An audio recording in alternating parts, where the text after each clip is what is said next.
Hey guys, Neeley here. I was just sitting here in the Classic Metal Show studio checking out the website of our latest sponsor, Rock Gear. That's right, if you're a rock fan and you like to wear rock and roll memorabilia, Rock Gear is the place to go.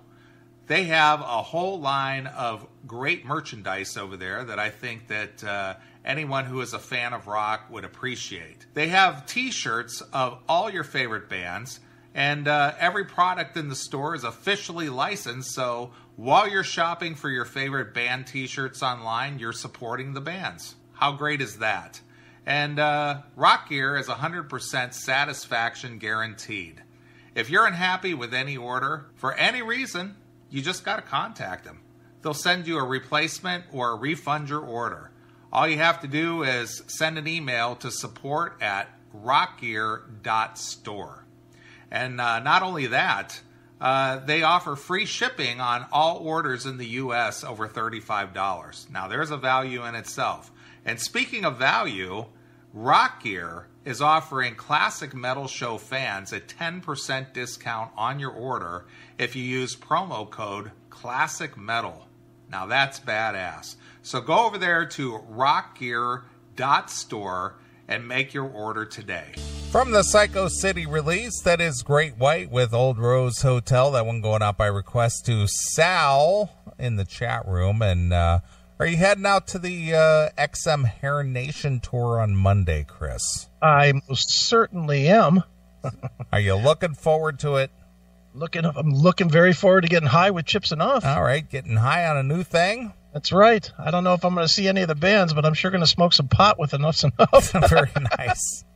Our good friend Sal, he's going to check out the Hair Nation tour at the House of Blues here in Chicago on Thursday. Okay. And you'll see it on Monday. Yeah, I'm seeing it tomorrow. Monday. You're right. And, look, I could care less. I mean, I've already seen Great White once this year, and as I've said many times, I'm not a big fan necessarily. You know, I guess as a burn victim, I'm not supposed to be. But, and Bullet Boys, whatever. I don't need to see them. And I love Enough's Enough, but really the main reason I'm going is because, and I mean, you heard it on the interview. He's like, yeah, come out and smoke a joint with me. Fair enough. That's why I'm going. So are you flying solo, or are you taking your companion with you? Kelly's going. Okay. She loves to fucking meet the rock stars. I know she does. I just didn't know if this was going to be a guy's hang or if you were bringing the chick with you. No, I'll bring her. She wants to go, and she doesn't act like a fucking cunt. So. You said cunt. Well, she thankfully knows how to behave when, you know, I tested the waters with Stephen Piercy a year ago, and she acted appropriately, so now she can go again. Isn't that weird that you have to be very, very careful as to who you can bring to an event, and you have to test them out to see if they'll be invited to future events? Well, chicks are stupid. So, you know, that being said, you have to make sure that they know how to behave.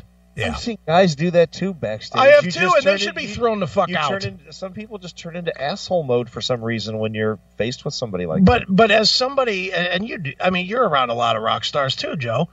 If you took somebody and they acted like a dick, you'd never take them a second time. Fuck no. No. That's I tell this story on the show here and there, but I took my friend Ed, not the one that I have the Pinball Palace with, another friend Ed, to see COC and Machine Head. And I'm friendly with the COC guys. And this was eons ago at the Odeon. And the COC guys, Woody, I've always been friendly with Woody, the guitar player. And so we're backstage, we're hanging out. The guys in COC are just the nicest guys. They're like, hey, have a sandwich, drink our beer, do whatever you want, have fun. You know, just the coolest guys. So we're sitting there. Fucking Ed gets up to grab a beer. Grabs a beer. It's a pop top instead of a twist. He can't find a bottle opener.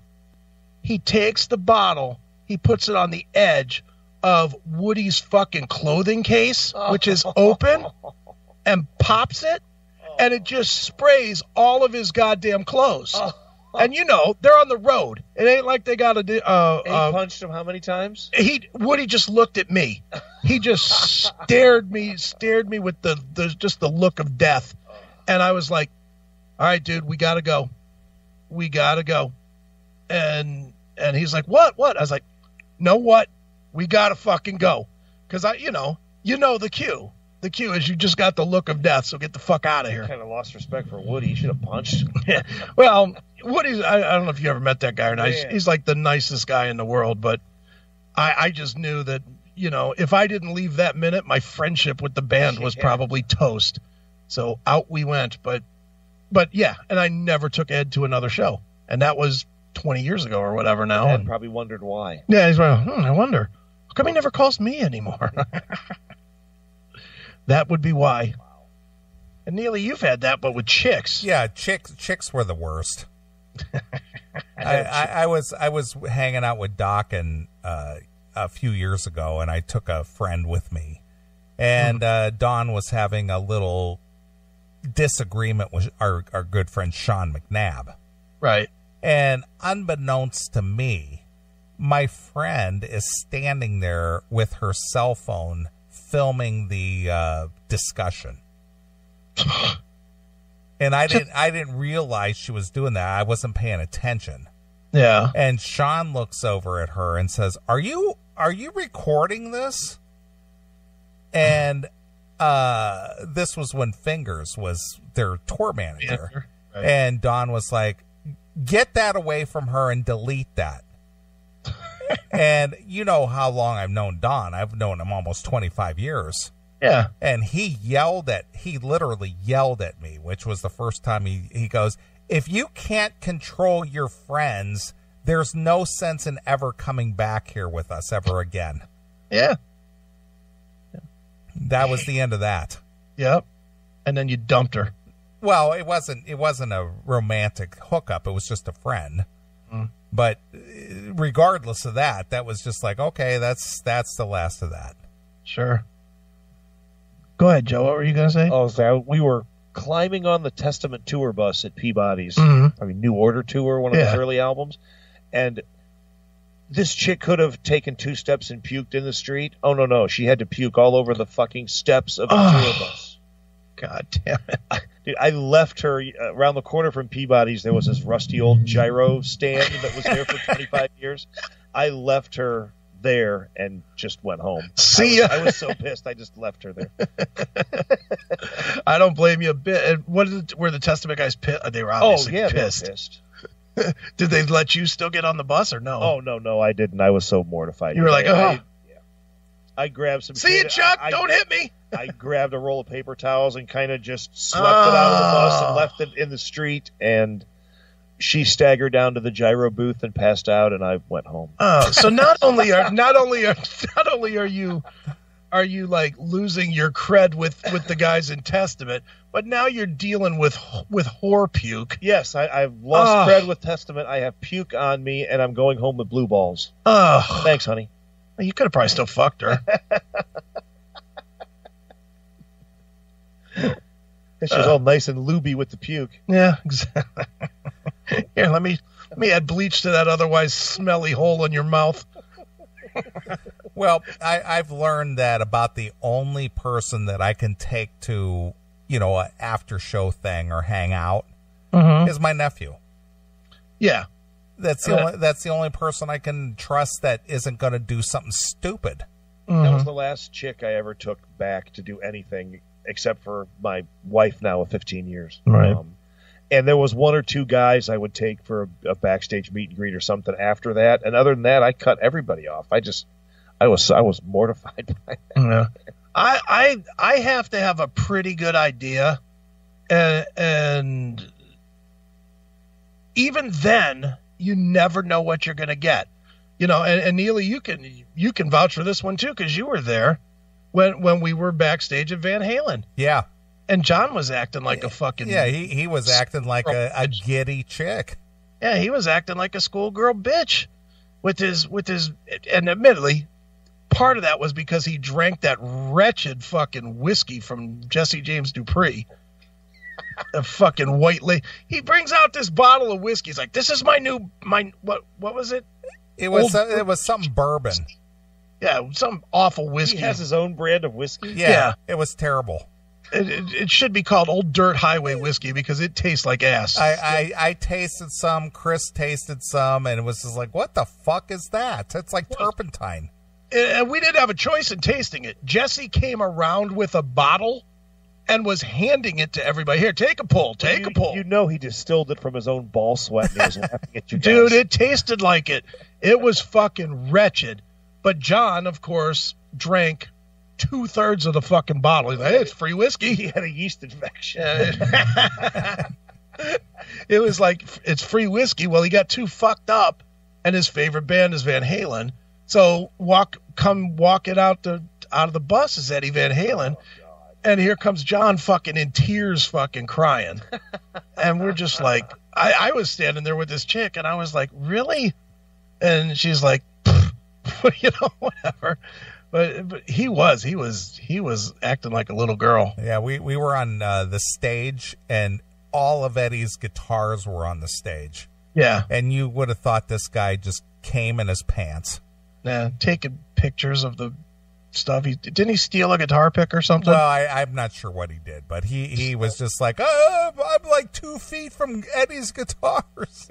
I saw a chick do that with John Anderson from Yes, and she was crying and giddy and just fawning over him, and after about 10 seconds, he lit into her and just berated her and was so condescending that her tears of joy turned into real tears, and she left crying. I've never seen anyone attack somebody. And it was John Anderson from Yes? John Anderson from Yes. You'd think he'd be a hippy-dippy guy. Oh, my God, he fucking tore her a new one. This was before the show, the meet and greet, and she left. She didn't even go to the meet and greet. She was part of a radio station group that we took back to meet them, and she left. I love that. That's great. That John Anderson, wow.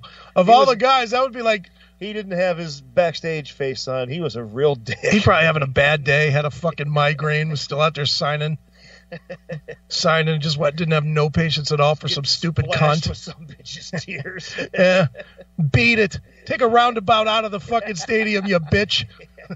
Take a long distance run around home. Well, I think one of the most embarrassing things for me, since we were talking about the House of Blues, is that I took this chick to go see Queensryche, and Don was opening up for them solo. He was out promoting his solo Solitary disc. Yeah. And, after the show, he was sitting at a table in the merch section of the House of Blues, and he was selling the solo disc because it wasn't distributed from a record company. And you should know this, Chris. You sold out. You mailed out hundreds of them. It was distributed out of this fucking room. Right. Distribution. It was, and he sold 5,000 copies. I packaged every single one of them. That was my job, was to sell that fucking disc. And so he was selling it at the show, and this chick that I took with me, she was pretty lubed up. So she thought she would be funny.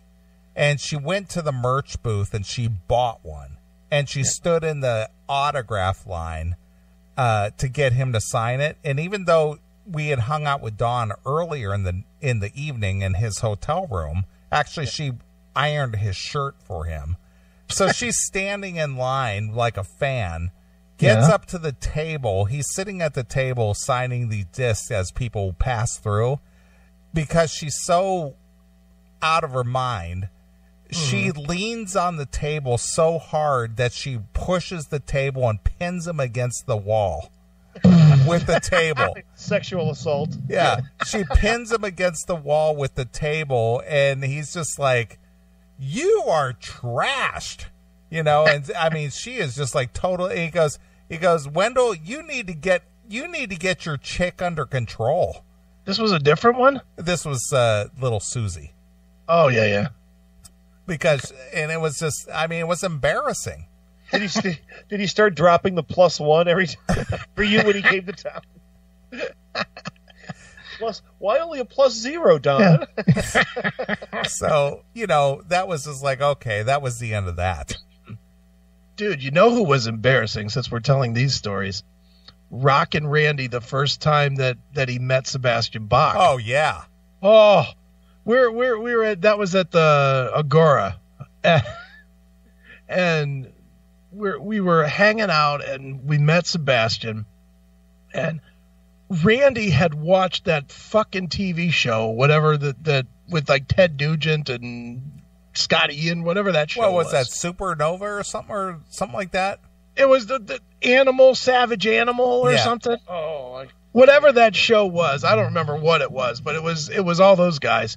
And Sebastian had shown on the show his dumb secret handshake where he wraps his thumb and finger around the other guy's thumb and snaps his fingers.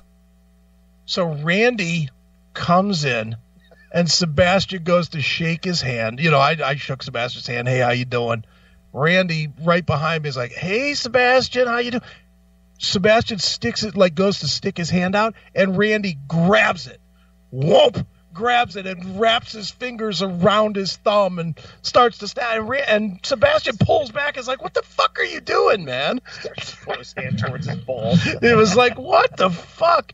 And Randy just plowed right through it. What's going on, mother trucker? I was like, oh, because he had heard Sebastian say that shit on that fucking show. Sebastian should have just kicked him. Well, no, Sebastian. I will say this with Randy and Sebastian. Sebastian loved that shit. He loved that this hardcore fan was so into him, and he took full advantage of Randy for years, didn't he? Yeah, he did. Dude, he fucking made Randy go run around getting him a birthday cake at some point. Sebastian definitely took full advantage of Randy. Somewhere there was probably peanut butter involved. Yeah, there was we've had some moments backstage, that's for sure. I personally, for the most part, I don't even go backstage. That's been my out, is I'll meet people that I'm friends with or whatever, and most of the time I just give them my fucking passes. Here, you go meet these guys. I don't give a shit. I've met the guys that I want to meet. Yeah, I kind of been that way too. And nowadays that I know even so much more what goes into touring and stuff, I just don't want to bother people. Dude, I'll tell you what, Neeley, I don't know if you saw Joe's pictures or not. You probably didn't. I should have sent them to you. Talk about somebody that you might want to meet quick before he drops dead. Joe goes out this week and photographs some sick old man that's like on the verge of death. And I come to find out it's Phil fucking Collins. Phil Collins? Yeah, looking bad. The tour is called Not Dead Yet. Yeah, and I question that. He certainly pokes fun at his frail state. Dude, he comes out in a cane. He hobbled out in a cane, sat in the chair, and the weirdest opening song ever, the ballad, Take a Look at Me Now. Against All Odds theme. Yeah. That was his first song? That set the pace for the show. Are you kidding me? Opens with a ballad. That was like, what, 1984? Yeah, something like that. That's the opener on the tour. Wow. And am I wrong in thinking he never stood up for the whole set? I don't think so. Yeah, well, I know that he's, he doesn't play drums anymore. No, he doesn't stand up, dude. He sits in a fucking chair for 2 hours. Well, that's fine and good, too. He's had back surgery, whatever the reason. That's fine. He sits in a chair. But, man, you don't open with a ballad. Yeah. Open with Studio or something that's going to have a nice energy level. Does he swing his legs a little bit with Susudio? What do you do after Take a Look at Me Now? I mean, you've just put everyone to sleep. It was the weirdest opener. I've photographed probably 1,200 shows, and there's only a handful of times I've seen a ballad open like that. Wow. Dude, I don't know. I looked at the pictures you took, and I just was like, holy cow. And from what you told me and what our mutual friend Matt told me, Wardlaw, said he sounded great. He reviewed the show that I photographed. Yeah. Okay. He said he sounded fantastic. He did sound really good. And his kid, I think his kid's 17, played drums, and his kid's a great drummer. But looking even at the pictures, somebody just threw a picture of him in the chat room. I've got no problem with anything, the way he looks, the way he walks, the way he sits in a chair for the whole show. But The thing I do have a problem with is opening with a ballad is just ridiculous.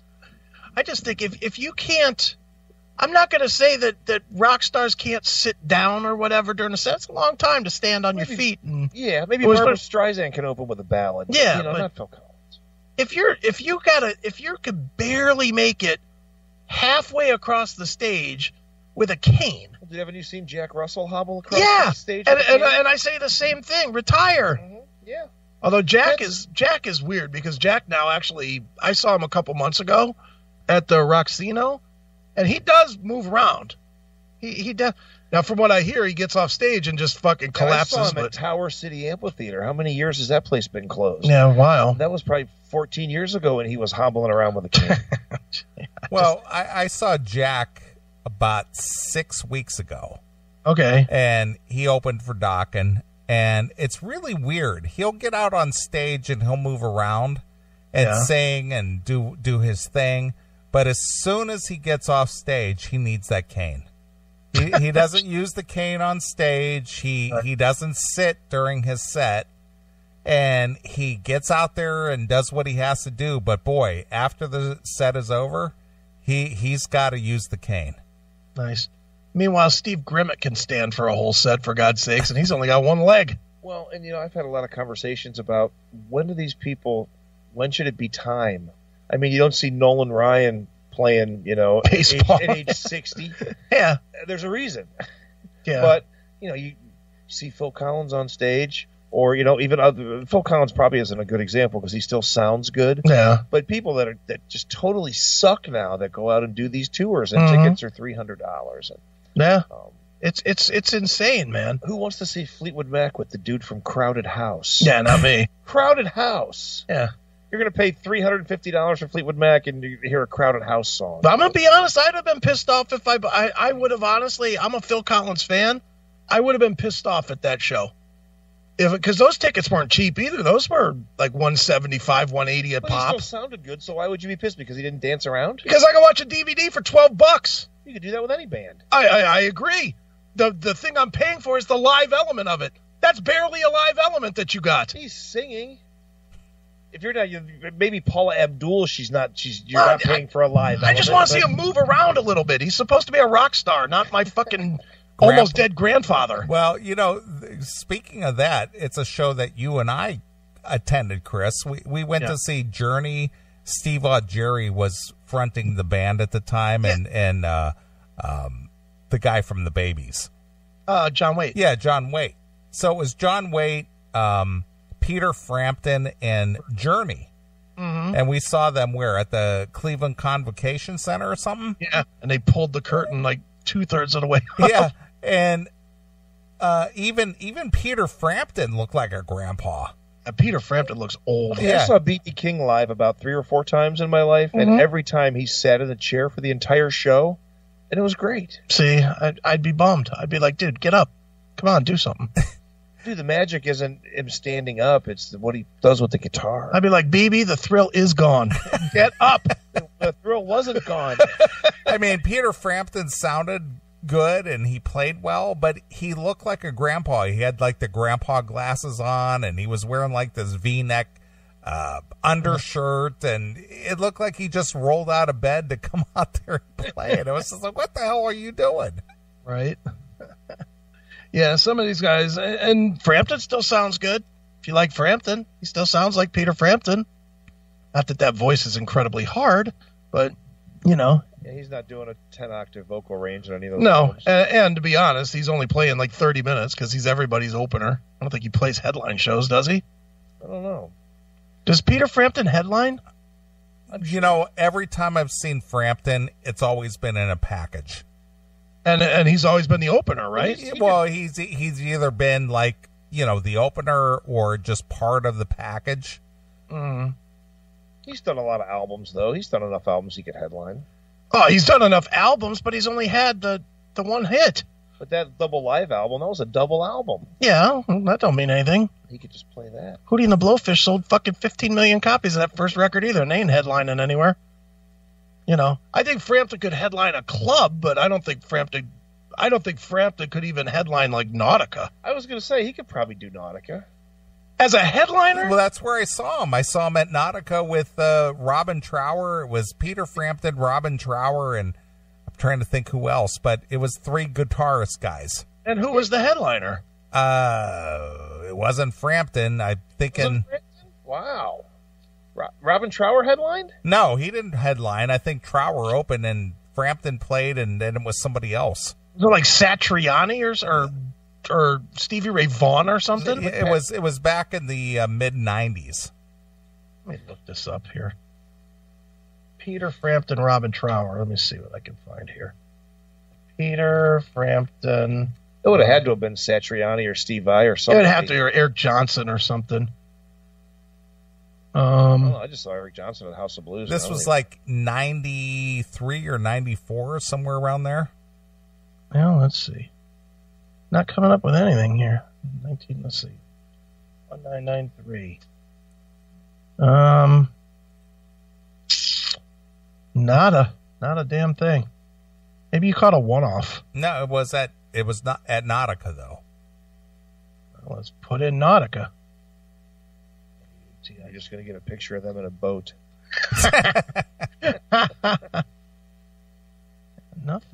Nothing's coming up. Dave Mason? No. Wait a minute. Here we go. Jacobs Pavilion.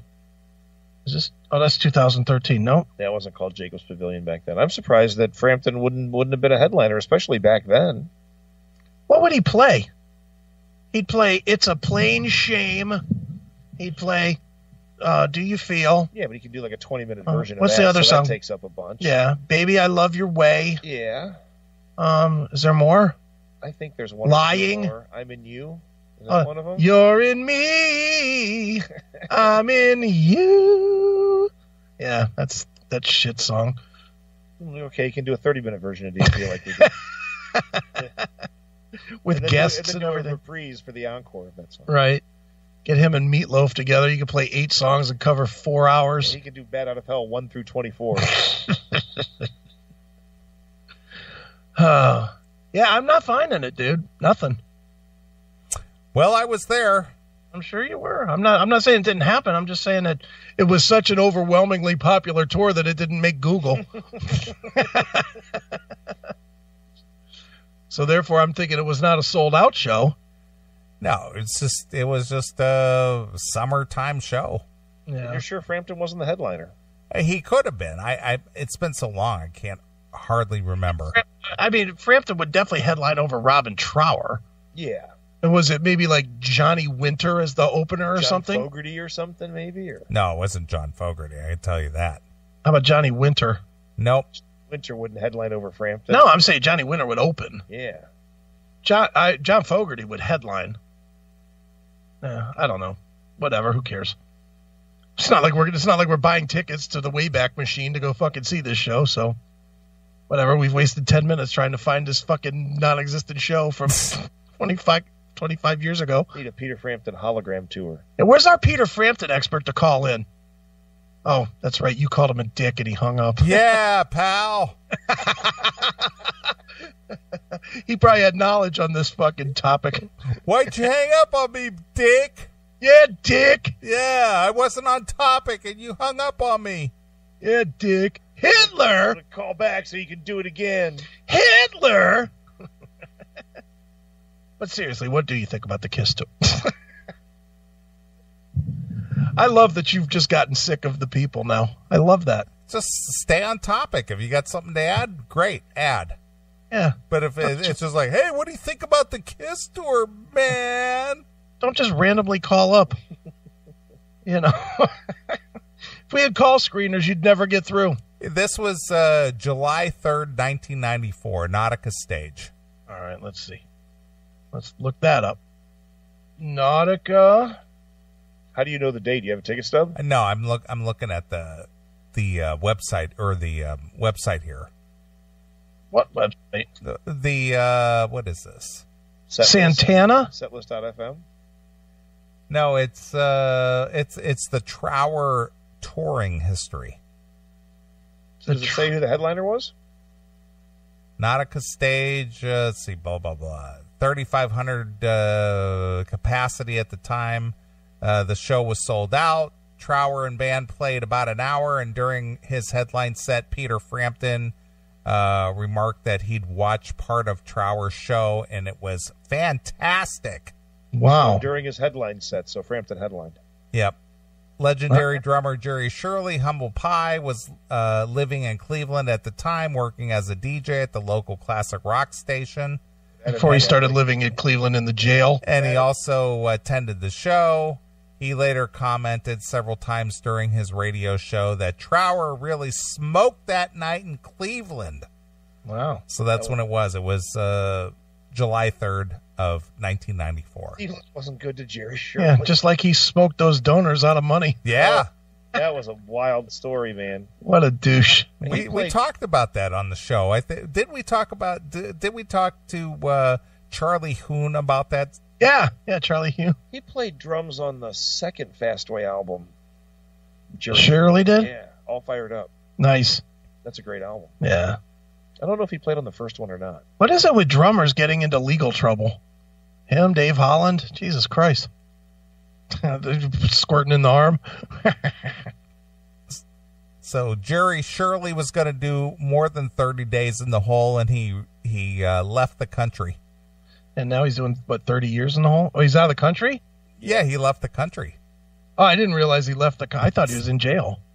No, I don't think he ever went to jail. No, he didn't get arrested. They fired him from WNCX, and then he left the country.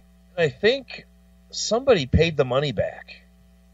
I'm not sure if it was the radio station, but somebody I think paid the money back. Really? Yeah. Wow. Some ultra. Now that's a nice person there. Went into his pocket probably $150,000 or some shit. I think it was about 12. If I remember correctly, I think it was about 12,000. 12,000. Drop in the bucket. Jeez. Well, and some of the other parts of that story, because I worked there for quite a while after that. It right. A few years after that.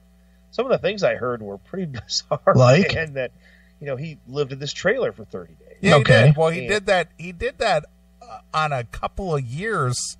Yes. He collected coats and donations and things like that. 30 days in the hole between Thanksgiving and Christmas. Yes. And he supposedly had some unscrupulous women partying with him and woke up. And again, this is conjecture.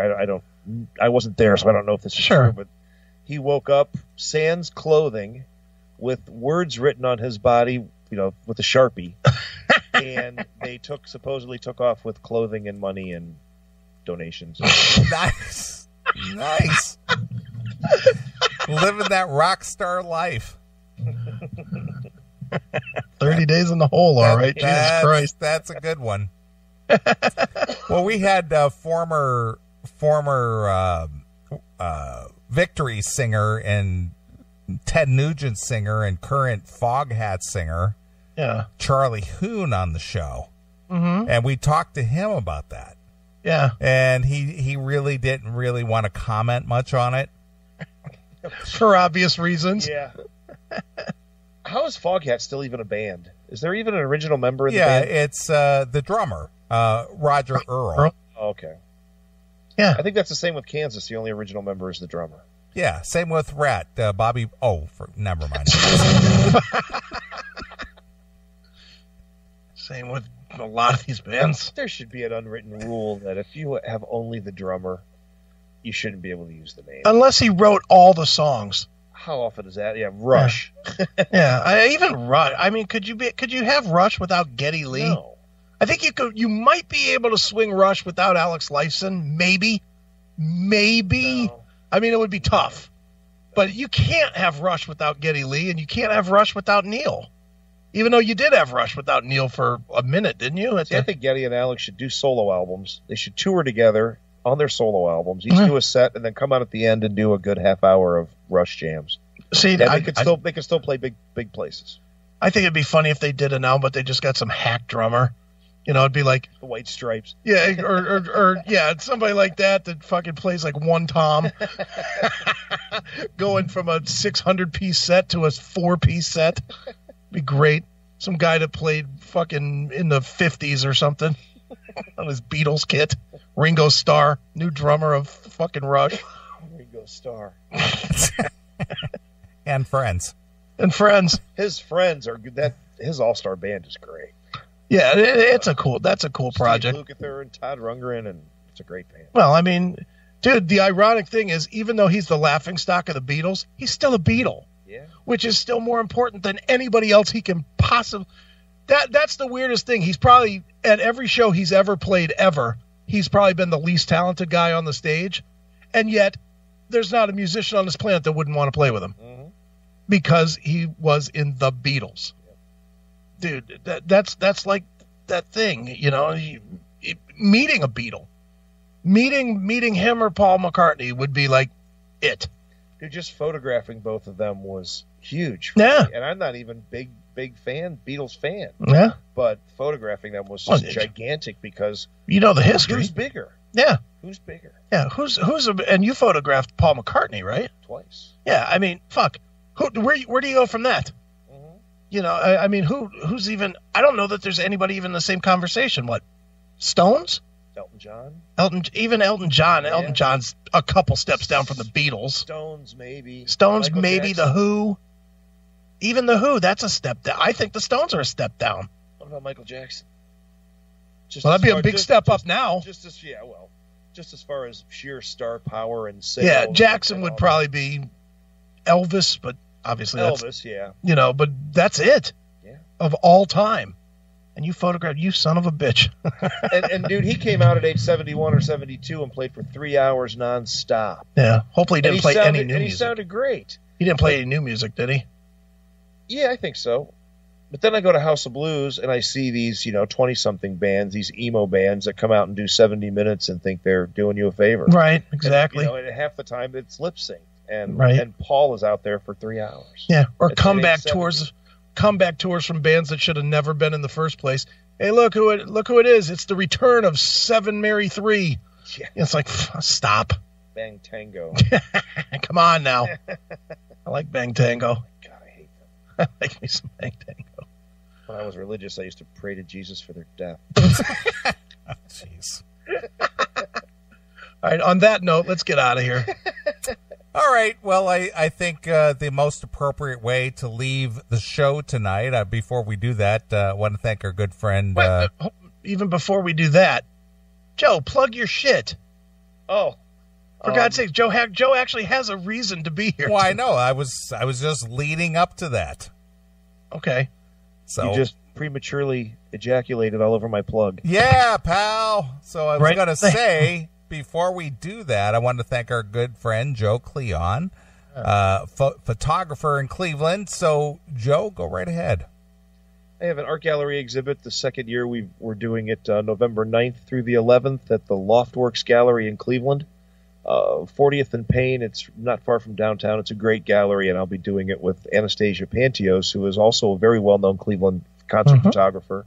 And between the two of us, we have almost 50 years of Cleveland concert photography. I mean, her with the 70s, 80s, some 90s, and me the last 15, 17 years or whatever. It's a huge exhibit of just almost everyone that's come through Cleveland.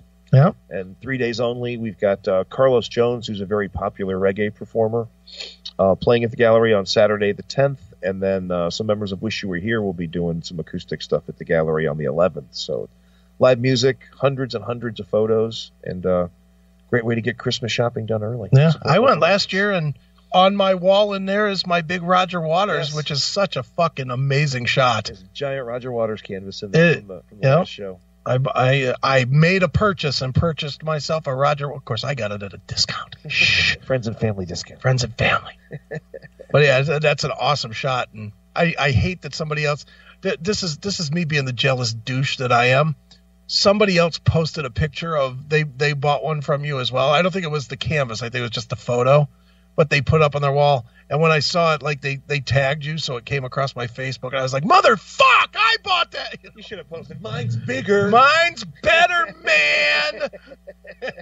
Mine's better, and it was cheaper, man." Yeah.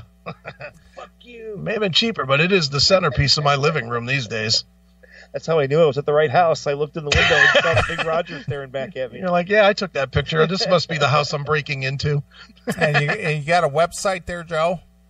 Yeah, just Joe Kleon, KLEON.com.